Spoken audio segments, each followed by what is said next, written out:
અખાડા એ સનાતન હિન્દુ ધર્મનો એક અભિન્ન અંગ છે. 1% લોકોને કે એના કરતાં ઓછા લોકોને પણ આના વિશે માહિતી નથી. અને આનો ઇતિહાસ શું હતો? હિન્દુ ધર્મમાં સંતો મહંતોને ઘણા અખાડામાં વેચવામાં આવેલા છે. આની સ્થાપના આદિગુરુ શંકરાચાર્યએ કરી હતી. ભૂતકાળના સમયમાં બહારના આક્રમણથી ધાર્મિક લોકોને બચાવવા માટે 7 અખાડાની સ્થાપના કરી હતી.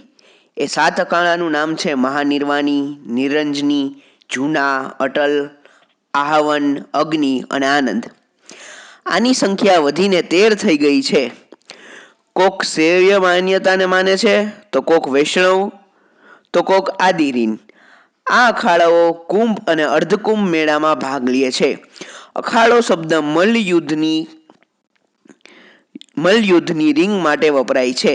કહેવાય છે કે જ્યારે આ અખાડા સ્થાપવામાં આવ્યા હતા ત્યારે ભારત ઉપર ઘણી વિદેશી તાકાતની આક્રમણ થતી હતી.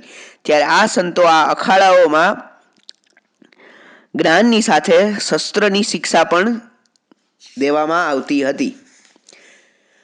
આ અખાડાઓમાંથી જૂનાગઢના મહાશિવરાત્રિ મેળામાં ભાગ લેતા મુખ્ય 3 અખાડા છે.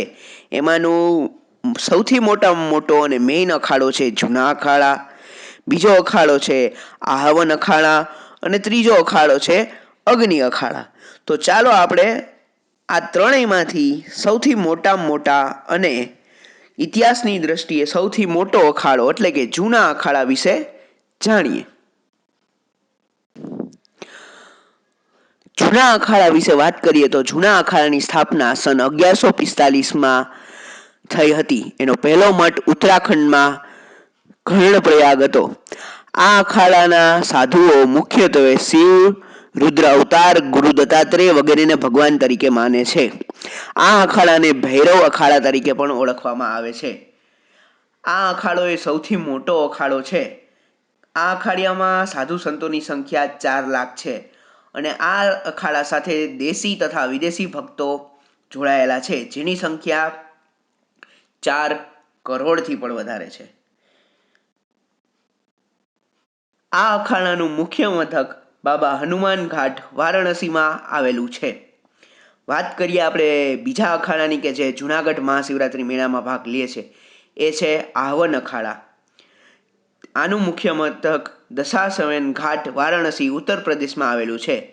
અને જે આપણે અહીંનો જૂનાગઢનો જ અખાડો એટલે કે લોકલ અખાડો આપણે જેને કહી શકીએ એ છે અગ્નિ અખાડા, જે છે ગિરનાર, ભવનાથ અને જૂનાગઢ તળેટીમાં આવેલો છે, કે જે અહીંનો જ અખાડો છે અને જે મહાશિવરાત્રિના મેળામાં ભાગ લે છે.